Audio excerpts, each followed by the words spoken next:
দেখতে দেখতে একদিন শুনবেন আপনাদের এই পরিচিত আনিসুর রহমান আশরাফি, যে আপনাদের গ্রামে আসতো, বয়ান করত, হঠাৎ একদিন শুনবেন সেও নাই,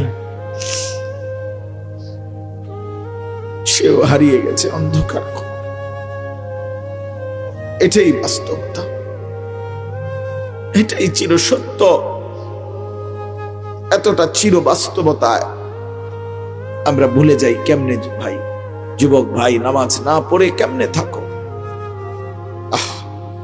মুসলমানের বাচ্চা তুমি, তুমি হিন্দুর সন্তান না, তুমি ইহুদির বাচ্চা না, তুমি খ্রিস্টানের বাচ্চা। কেমনে নামাজ না পড়ে, কি দেখতে দেখতে, কি করতে করতে জীবনটা, দিনটা, রাতটা শেষ করে দিল। আহারে আফসুস, আমার বড় আফসুস লাগে। একটা সুস্থ সবল জন্য দোস্ত, কমপক্ষে আমার প্রত্যেক দিনকার কথাই আমি সবসময় বলে যাচ্ছি, তুমি যদি কেউর কথা না ভাবো, কমপক্ষে নিজের কথা ভাইব। তোমার জন্য পৃথিবী আটকাবে না, তোমার মতো আঙ্গাল কাঙ্গালের লাগিয়া পৃথিবী আটকাইছে। কোন বেনামাজি নাফরমান, তোমরা যারা এক ওয়াক্ত নামাজ পড়ো, তোমার মতো অপদার্থের জন্য ইসলাম আটকাবে। 1450 বছর ধরে ইসলামী পর্যন্ত আসছে, তো আগামীতেও থাকবে ইনশাআল্লাহ, তুমি ছাড়াও থাকবে,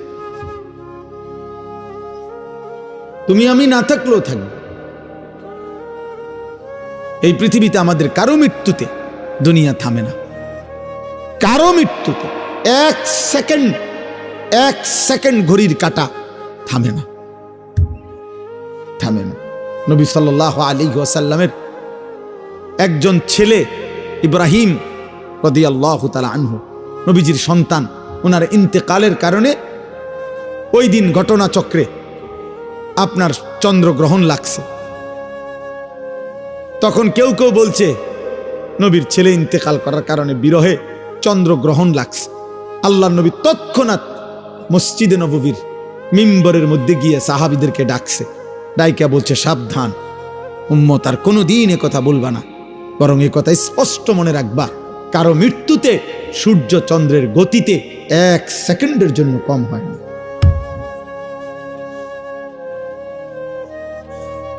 ইন্না শামসা ওয়াল কামার লা ইয়াখসিফান লিমাউতি আহাদিন, কারো মৃত্যুতে চন্দ্র সূর্যের গ্রহণ হয় না। পৃথিবী চলে, দুনিয়া চলে, দুনিয়া থাকবে,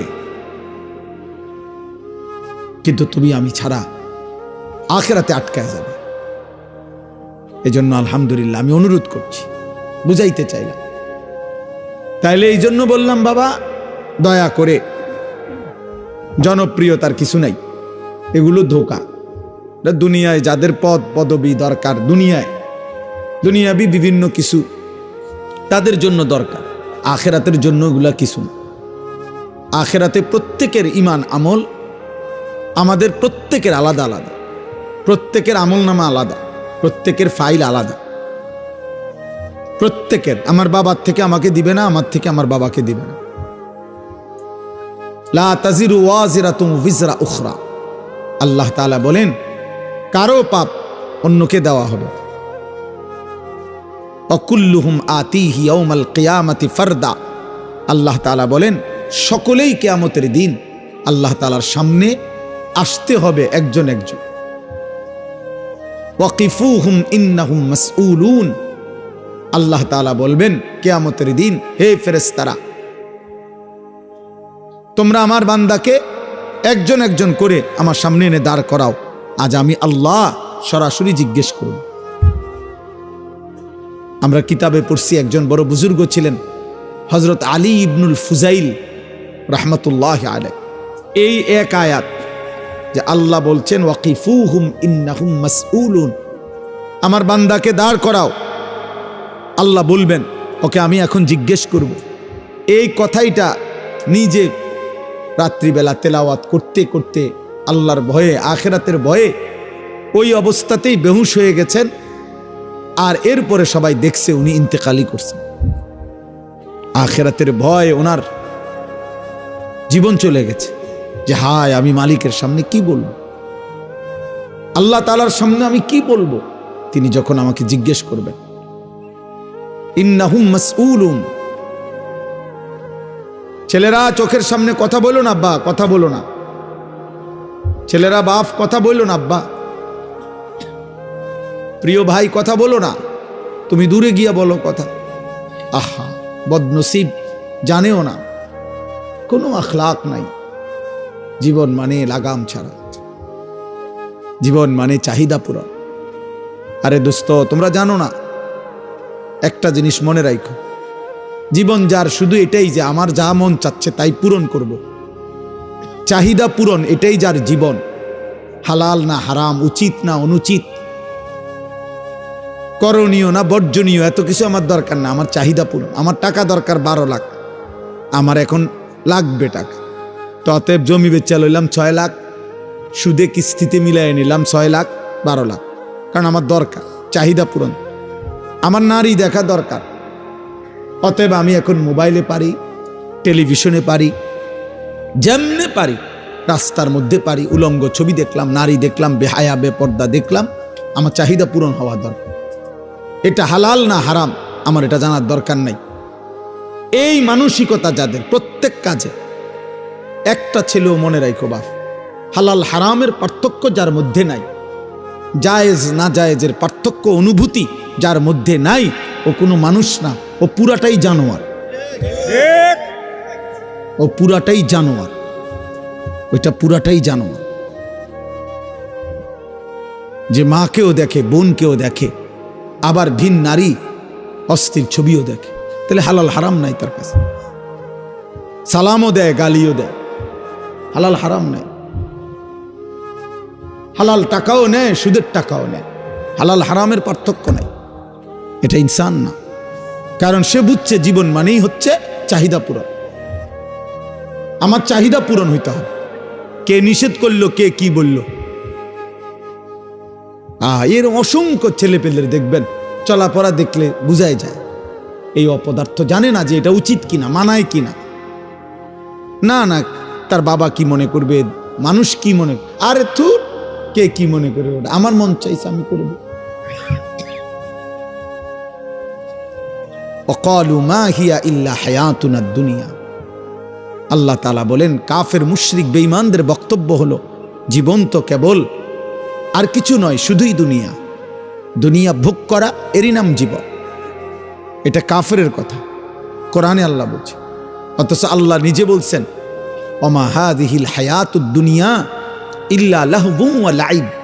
দুনিয়ার জীবন আর কিছুই নয় বান্দা, শুধুই তামাশা, শুধুই খেলাধুলা।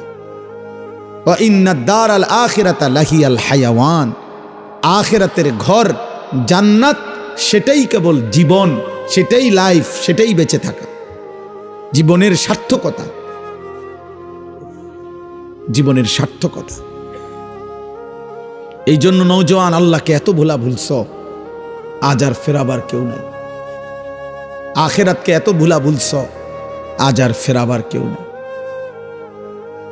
প্রিয় ছেলে, মনে করো না দুনিয়া তুমি ভোগ করো, আমরা উপাস না, আমরাও তো দুনিয়া যাই কম বেশ খাচ্ছি,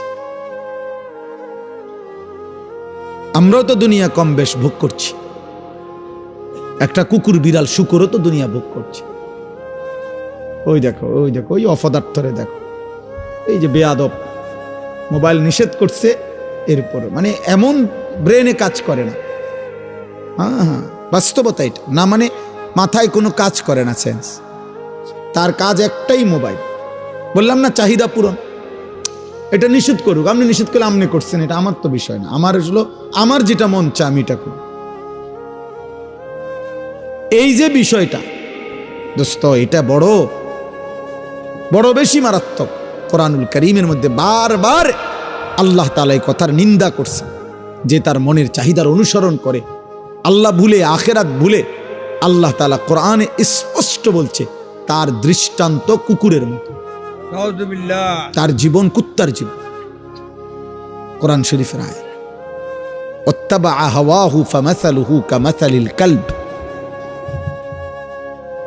কোরআনুল কারীমের মধ্যে আছে, আল্লাহ বলেন, শয়তান যাকে নিজের আয়ত্তে নিয়ে নেয়, তখন সে যখন তখন তাকে বলে, ওয়াকালা শাইতানু লিল ইনসানি কফুর, কুফরি কর, আল্লাহর নাফরমানি কর, সে সাথে সাথে করে ফেলে।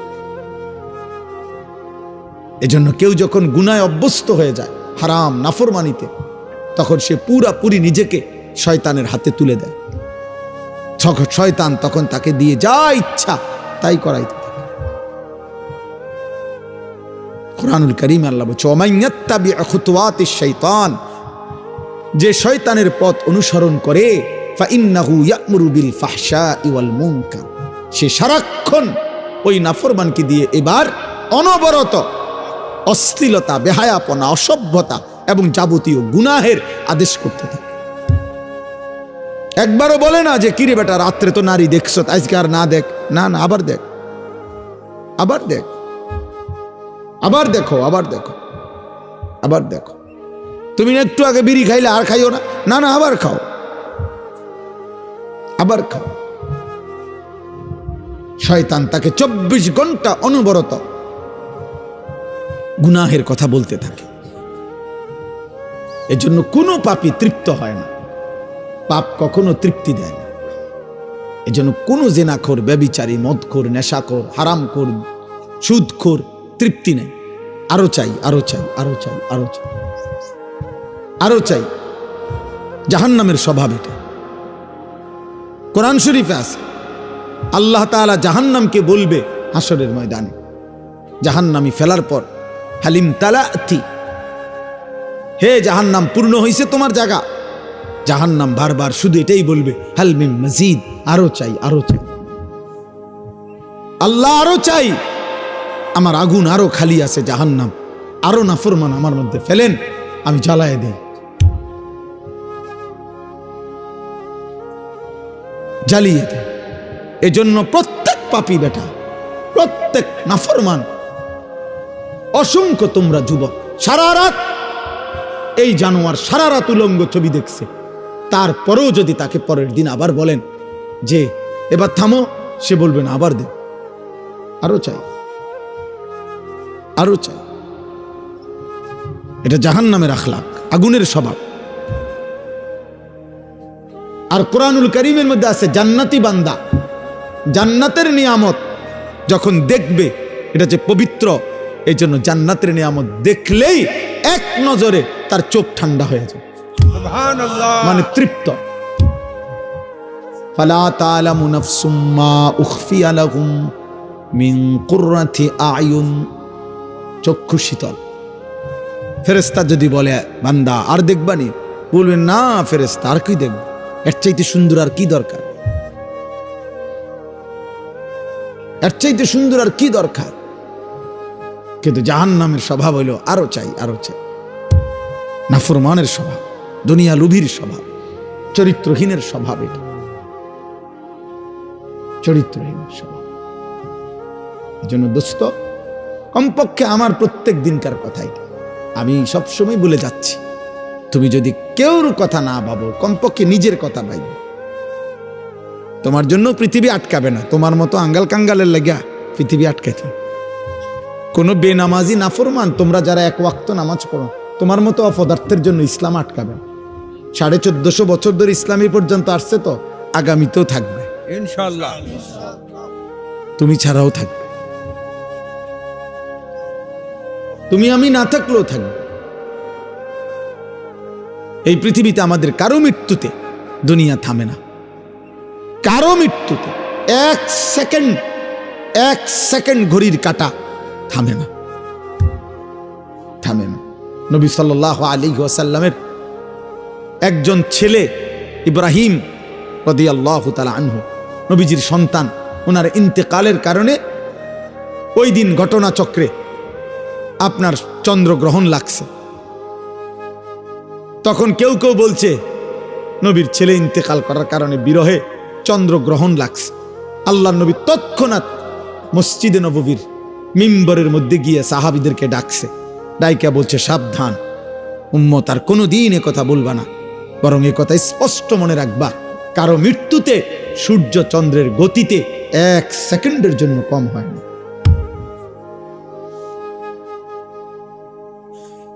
ইন্না শামসা ওয়াল কামার লা ইয়াখসিফান লিমাউতি আহাদিন, কারো মৃত্যুতে চন্দ্র সূর্যের গ্রহণ হয় না। পৃথিবী চলে, দুনিয়া চলে, দুনিয়া থাকবে। কিন্তু তুমি আমি ছাড়া আখিরাতে আটকায় যাবে। এজন্য আলহামদুলিল্লাহ আমি অনুরোধ করছি, বুঝাইতে চাইলাম, অনেক ছেলে মাশাআল্লাহ, অনেক ছেলে তোমরা, কিন্তু আল্লাহর মেহেরবানি চেহারা দেখেই বোঝা যায় অধিকাংশ বেনামাজ। বা বোঝা যায় চেহারা, চুল দেখলেই বোঝা যায় মুশরিক তোমার পছন্দ, চুল দেখলেই বোঝা যায় কোন ইহুদির বাচ্চা, কোন মুশরিকের বাচ্চা, কোন বেঈমানের বাচ্চা তোর কলিজার মধ্যে। খোদার কসম বেটা, চুল চেহারায় যার বেঈমানের মতো, তার কলিজাটাও বেঈমানের মতো। চুল তোর বেঈমানের মতো, দিল অন্তরে বুঝি তুই জোনায়েদ বাগদাদি বেটা। বুঝো না? তুমি বুঝো না? এটা প্রত্যেক মানুষের চেহারা তার অন্তরের প্রতিচ্ছবি। মানুষের চেহারা মানুষের অন্তরের হালাত বলে দেয়, এটা প্রসিদ্ধ প্রমাণিত কথা। এটার একটা সহজ উদাহরণ হইল, যেই কোনো মানুষ মানুষের চেহারার দিকে তাকাইয়া বলে যে কি মন খারাপ, তাহলে মন যদি খারাপ, সেটা অন্তরের মধ্যে অস্থিরতা, কিন্তু প্রকাশ পাচ্ছে চেহারা। মানুষের চেহারার দিকে তাকাইয়া মানুষ বলে কি খবর, খুব ফুর্তিতে আছো, মনে বড় ফুর্তি নাকি? হ্যাঁ, মনের ফুর্তি চেহারায় কি পায়? প্রকাশ।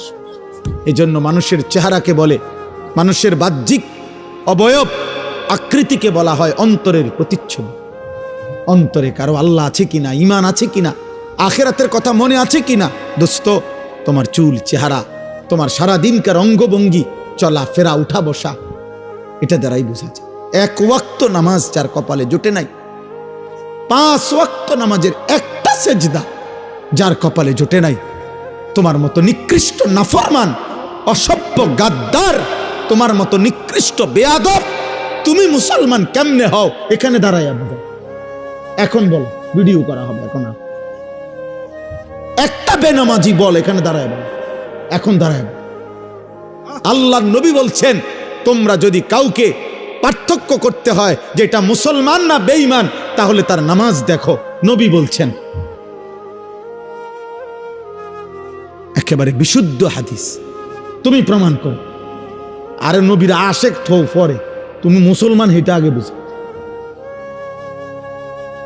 আমনে হিতা পরে কর, তারও বহুত পরের খবর। আশেক বলে কাকে বুঝেন? আশেক বলা হয় ভালোবাসার সীমা অতিক্রম করা। সীমা অর্থাৎ যার কাছে যাকে সে ভালোবাসে, তার প্রতি তার এত বেশি সীমাতিরিক্ত ভালোবাসা যে সে কোনো নিয়ম কানুন বুঝে না, বরং সে তার পুরাপুরি অস্তিত্বে মজ্জায় একেবারে 24 ঘন্টায় সে তার ভেতর বাহির সবটুকু তার জন্য উজাড় করে দেয়। এমন পাগল পারা ভালোবাসাকে বলা হয় ইশক। সাহাবায়ে কেরাম এই জন্য ঘাম পাইছে তো গায়ে মাইখা ফেলছে। সাহাবায়ে কেরাম নবীজির গায়ে থেকে শিঙ্গা লাগাইয়া, তৎকালীন আগের দিনের চিকিৎসায় শিঙ্গা লাগাইয়া, হিজামা লাগাইয়া রক্ত বাহির করছে দূষিত। সাহাবায়ে কেরামের কেউ সেটা গিলে ফেলছে। সাহাবায়ে কেরাম নবীজি সাল্লাল্লাহু আলাইহি সাল্লাম ওযু করলে অপেক্ষা করতেন, নবীজি সাল্লাল্লাহু আলাইহি সাল্লামের ওযুর অতিরিক্ত পানিটুকু থাকলে সেটা গায়ে মুখে মুছে নিতেন। তো এটা হলো কি? ইশক, ভালোবাসা। মানে মহব্বতের সীমা পার করে দাও। আর এক ওয়াক্ত নামাজ নাই, জীবন ভর বিড়ি সিগারেটে অভ্যস্ত, সুদে কিস্তিতে হারামে ব্যস্ত, টেলিভিশন নাটক সিনেমায় ব্যস্ত। আপনি আশিকে রাসূল, মিথ্যুক, মিথ্যাবাদী। এত বড় মিথ্যাবাদী কেমনে দাবি করলা তুমি? কিসের আশিকে রাসূল তুমি? ইমানদার কিনা আগে সেটা বলো বেটা, মুসলমান প্রমাণ করো বেটা। রাসূলুল্লাহ সাল্লাল্লাহু আলাইহি ওয়াসাল্লাম বলছেন, মান তারাকা সালাতাম মুতাআম্মিদান ফাকাদ কাফারা। বিশুদ্ধ হাদিস। আল্লাহর নবী বলেন যে ইচ্ছে করে নামাজ ছেড়ে দিল, ফাকাদ কাফারা, সে কাফের হলো। নাউযুবিল্লাহ। বলো তরজমা, তোমরা বলো না। ফাকাদ কাফারা অর্থ কি? জিজ্ঞাসা করো তুমি গিয়া কোন আলেমকে যে ফাকাদ কাফারা অর্থ কি। আল্লাহর নবী সাল্লাল্লাহু আলাইহি ওয়াসাল্লাম বলেন, নামাজবিহীন যে ঘর থেকে বের হয়, আল্লাহর কসম নবী বলছেন, সে শয়তানের পতাকা নিয়ে বের হয়। শয়তানের পতাকা নিয়ে বের হয়। আল্লাহর নবী সাল্লাল্লাহু আলাইহি ওয়াসাল্লাম বলছেন, এশার নামাজ এবং ফজরের নামাজ মসজিদের জামাতে যে পড়ে না, মুসলমানদের জামাতে যে আসে না, সে মুনাফিক। লিখে দাও মুনাফিক, সে মুনাফিক বেটা। হযরত আব্দুল্লাহ ইবনে ওমর বলেন, নবীজির জামানায় আমরা মসজিদে ফজরের নামাজে 2-4 দিন অনুপস্থিত দেখলেই আমরা তাকে মুনাফিকই বুঝতাম। আমরা তাকে বুঝতাম যে সে মুনাফিক। তামাশা আখিরাত। হ্যাঁ, খামখেয়ালি মনে করছেন আব্বা? কার মতো চুল বানাইছো বাবা এগুলো? একজন খেলোয়াড়, একজন সিনেমার নায়ক, অথবা অপরিচিত কোনো কাটিং, ওর কোনো জাত আছে না বংশ আছে যার কাটিং বানাইছো? বাবা মা আপনাদেরকেও বলি, বয়স্ক বাপ চাচা, গাফলতি আপনারাও বেশি করতেছেন। আপনারা সব আলাদা আলাদা হয়ে গেছেন। বউরে বউর রূপে ছেড়ে দিচ্ছেন, নিজে নিজের উপরে চলতে আছেন। জিফুতের হাতে ছেড়ে দিচ্ছেন যে বাবা সবাই আলাদা আলাদা থাকো, শুধু খানার টাইমে একসাথে ভাত খাইবা। আর আমি বাপ হিসাবে তোমাগর লাগিয়া, তুমি চিন্তা করো না, তুমি চরিত্র নষ্ট করো, আমি বিল্ডিং বানাইতে আছি। তুমি নারী দেখো সারা রাত উলঙ্গ, ছবি দেখো, আমি আব্বা তোমার জন্য খাট বানাই দেব। তুমি মেয়ে চরিত্র নষ্ট করো, তুমি মেয়ের জন্য দরকার হইলে আমি সুদে পারি, কিস্তিতে পারি, তোমার জন্য আমি যা লাগে ব্যবস্থা করে দেব। তুমি প্রেম করতে থাকো, তুমি কোনো অসৎ চরিত্রহীনের সাথে কথা বলতে থাকো, তোমার চরিত্র তুমি শেষ করে দাও, আমি আব্বা আছি, তুমি চিন্তা করো।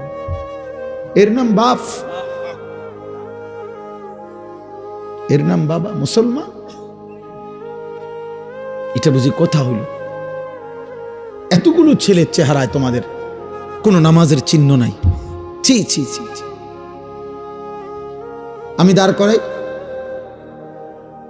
না তো প্রতিবাদ করো। তোমরা প্রতিবাদ করো যে না হুজুর আমরা নামাজ পড়ছি অধিকাংশ, আমি তাহলে দাঁড় করাই বেনামাজি। বেনামাজি তো হাইওয়ান, বেনামাজি তো চতুষ্পদ জন্তু, বেনামাজি চতুষ্পদ জন্তু তো সে আনআম। তার দিল আছে, সে আল্লাহকে বুঝে না। তার কান আছে, সে আল্লাহর কথা শুনে না। এত বড় মসজিদের আজান, 4টা হরন দিয়ে আজান দিছে, চারিদিকে 10টা মসজিদে এক লগে আজান হইছে। নাফরমান তোর কানে 10টা মসজিদের আজান হইছে, শুনছ, কিন্তু এরপরও আল্লাহকে সেজদা দিলি না। তো তোর চাইতে, আরে বেটা, ইবলিসকে তো আল্লাহ একবার বলছে সেজদা দিতে, সে একবার সেজদা দেয় নাই, আল্লাহ তাকে বিতাড়িত করছে। প্রতিদিন 5 ওয়াক্ত নামাজে মসজিদের আজান দিয়া তোকে বেটা কতবার বলা হয় সেজদা দিতে? তুই তো ইবলিসের চাইতো খারাপ বেটা, শয়তান কোথাকার বেটা। তোকে আল্লাহ ডাকে নাই?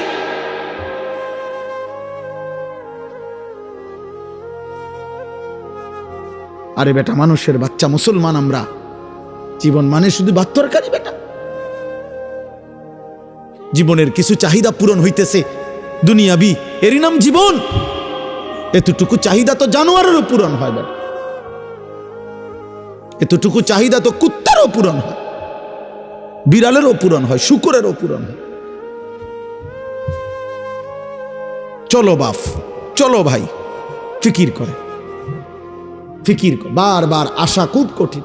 এই আমার প্রিয় মৌলানা ওলিউল্লাহ অনেক লাইগা থাইকা এতে কাফে আমার সে সারাক্ষণ পেরেশানি করা, এরপরে কত খান দিয়া জোড়া তালি দিয়া এই ডেট মিলাইছে। বারবার আসাটা কঠিন আব্বা। দোস্ত আমার, বন্ধু আমার, সাথী আমার, মূলত তোমারে জাহান্নামে পাঠায় দেওয়া মাকসাদ না, মূলত তোমাকে সরিয়ে দেওয়া মাকসাদ না। এই সব ধমক, এই ধমকের মাকসাদ তোমার কলিজায় যদি বিবেক আসে, তোমার ভিতরে যদি কোনো অনুভূতি জাগে, আমি তো আমার প্রতিপক্ষ না যে আমি এই দলের আমার বিরোধী দলের লোকরে ফাইসি সুবিধা মতো যেন সুরে লেলাম কতক্ষণ করে। এমন কিছু না বাপ, আমি কোনো প্রার্থী না, আমার কোনো মার্কা নাই। আমরা প্রত্যেকে ইনশাআল্লাহর জন্য আমি অনুরোধ করছি, আমরা যদি বুঝি কিংবা না বুঝি আমাদের মৃত্যু হবে। আমাদের মনে থাকলেও মরে যাব, মনে না থাকলেও মরে যাব। আমরা হাসলেও মরে যাব, কাঁদলেও মরে যাব। সুখেও মৃত্যু হবে, দুঃখেও মৃত্যু হবে। রাজপ্রাসাদেও মৃত্যু হবে, জীর্ণ কুড়ে ঘরেও মৃত্যু হবে। সেজদা দিতে দিতে কেউ আব্দুল কাদের জিলানি হলেও মৃত্যু হবে। আল্লাহর নাফরমানি করতে করতে কেউ ফেরাউন নমরুদ হলেও মৃত্যু হবে। হবে কি না বলেন? হবে। ছেলেরা বলো না বাপ হবে? হবে। তো তুমি বাপ কি করছো? তোমরা ছেলেরা বলো কি করছো আব্বা? একটি জাতির যুব সমাজ যদি নষ্ট হয়ে যায়, একটি জাতির যুব সমাজ যদি অকর্মণ্য হয়ে যায়, মেরুদণ্ড যদি ভাঙ্গা যায়, ওই মানুষ আর দাঁড়াইতে পারে না। মেরুদণ্ড যদি ভেঙ্গে যায় তাহলে ওই মানুষ আর বসতেও পারে না। খোদার কসম, কিতাবে আছে প্রত্যেক জাতির যুব সমাজ ওই জাতির মেরুদণ্ড। আশ-শাবাবু হুম আসাবুল উম্মাহ। প্রত্যেক জাতি, এই পৃথিবীতে যত আন্দোলন, যত ইতিহাস, যত ঐতিহ্য, যত মতবাদ, যত চেতনা এই পৃথিবীতে প্রতিষ্ঠিত করতে হয়েছে, মানে যৌক্তিক হোক অযৌক্তিক হোক, প্রত্যেক চিন্তা চেতনা মতবাদ কোনো কিছু যদি পৃথিবীতে প্রতিষ্ঠিত করতে হয়েছে, তো যখনই রক্ত লাগছে, জীবন দিতে হয়েছে, আত্মোৎসর্গ এরকম লাগছে যতবার, যতজন, প্রতিবারই রক্ত দেওয়ার যতবারই প্রয়োজন হয়েছে, রক্ত ঝরেছে যুবকের রক্ত। স্বাধীনতা বলেন, আজাদি বলেন, ইতিহাস বলেন, ইসলামের জেহাদ বলেন, সব কিছুতেই যুবকের পবিত্র রক্ত বড় দামি। আজকে বিশ্বাস করো আব্বা, তোমাদেরকে দুশ্মন এইভাবে হাতের পুতুল বানায়া তোমাদের চিন্তা চেতনা বিগড়ায় ফেলছে, তোমাদের আখলাক চলাফেরা বদলায় ফেলছে। একটা বারও ভাবনা আসে না যে আমি তো মুসলমান, আমি তো মুসলমান, একজন মুসলমান, আমি সারাটা দিনে একটা ওয়াক্ত নামাজ না পড়ে কেমনে ঘুমায় গেলাম? কিভাবে সম্ভব এটা? আমি কত চিন্তা করছি আমার জীবনে, আমি এটা অনেক সময় ভাবি, আমার এটা মানে রীতিমতো শরীরটার মধ্যে কাঁপ দিয়া ওঠে যখনই আমার মনে হয় যে ইন্না লিল্লাহ, এটা কি মুসলমান রে, 365 দিনে খোদার 1 বছর এই নাফরমানি ডাকাত কোনোদিন ফজরের নামাজ পড়লো না। হায় হায় হায় হায়, মুসলমানের বাচ্চা এত বড় নিকৃষ্ট হলো কেমনে? এমন আল্লাহ ভুললো কেমনে? মালিক এভাবে ভুলে যায় কেমনে? কেউ তোমারে মনে করাইলো না বাবা, কেউ তোমারে বললো না একবারও? আমার মা আমারে আজীবন আলহামদুলিল্লাহ নামাজের কথা বলছে। আমার মায়ের বয়স এখন 75 বছর, আমার মা আজও বৃদ্ধ বয়স, মাহাজুর হয়ে গেছে, মা আমার অসুস্থ, দুর্বল একদম, অনেকক্ষণ লাগাইয়া 1-2 শব্দ কথা কইতে কষ্ট হয় মার। সেই মা আজও 75 বছর বয়সে আমার আম্মা আজও আমারে জিগায়, ফুত নামাজ পড়ছো না? কসম আল্লাহ, আমাকে জিজ্ঞাসা করে, আমারে মালিকের ইহসান। তোমাদের অগণিত ছেলেকে তোমাদের মা বাবা সবাই ভুলে গেছে। তোমরা মা বাবার ঘরেই ঘুমাও, কিন্তু তোমাদের মা বাবাও আর ডাকে না। কারণ তোমার চুল, চেহারা, লেবাস, পোশাক দেখে, তোমার চলাফেরার অসভ্যতা দেখে মা বাবাও এতটাই বিরক্ত, যা তারাই বলে দিছে, যা ফিসা দিয়ে ফিট, তার কফা লাগে, তার পথে সে চলুক, ওই তো না তারে দিয়া। কাঁদে অনেকে, হুজুর চেষ্টা করছি, ওই তো। আজকে একজন আমারে বলছে, হুজুর আমি 2টা বছর আপন সন্তানের কাছে কত কান্দা কানছি, আল্লাহর একটা সেজদা দিতে দেয় না। এই জন্য বললাম, কোন মানুষের জন্য এর চাইতে বড় লানত, অভিশাপ আর কি যে তার আপন মা বাবাও এখন আর তার আখিরাতের জন্য ভাবে না।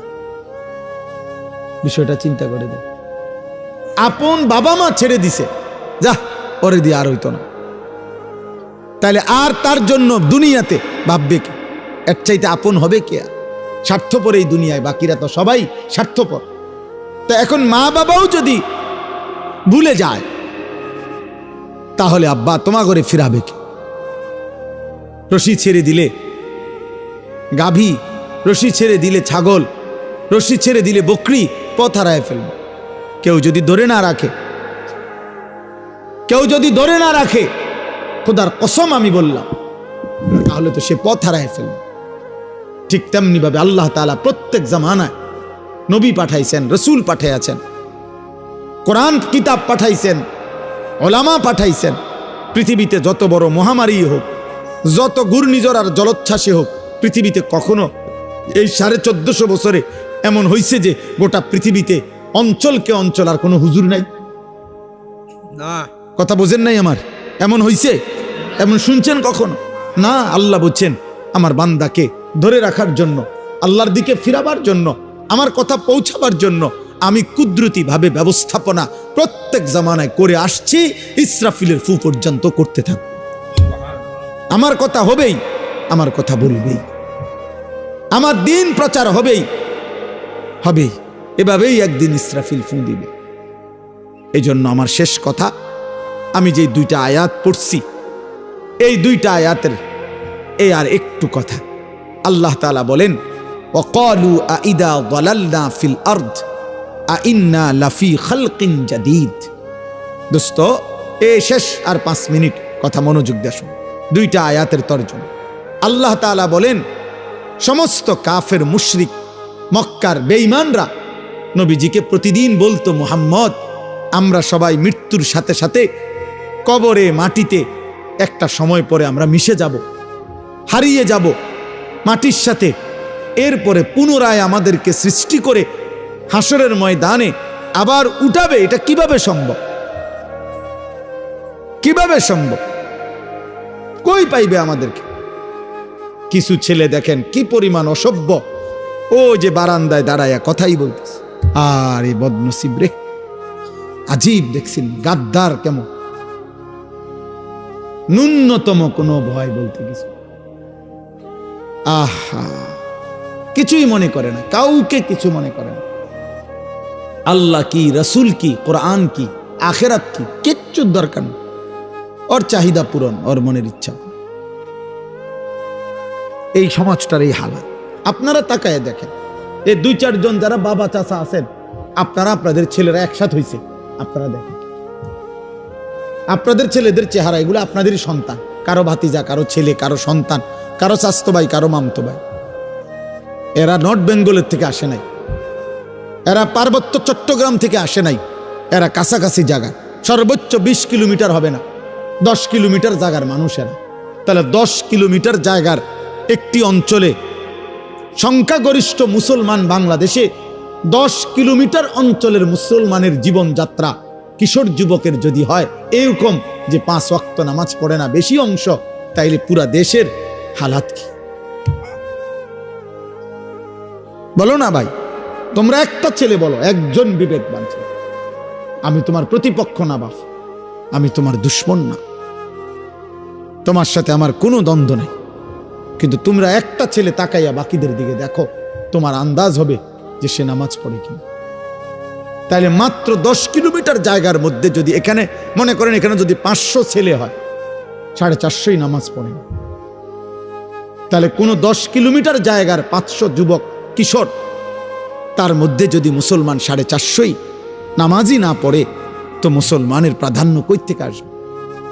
আমরা সংখ্যা গুনলে না বেশি, 1 2 3 4 5 6, কিন্তু আমাদের ঈমান, আমাদের শক্তি, সেটা আসবে কোত্থেকে?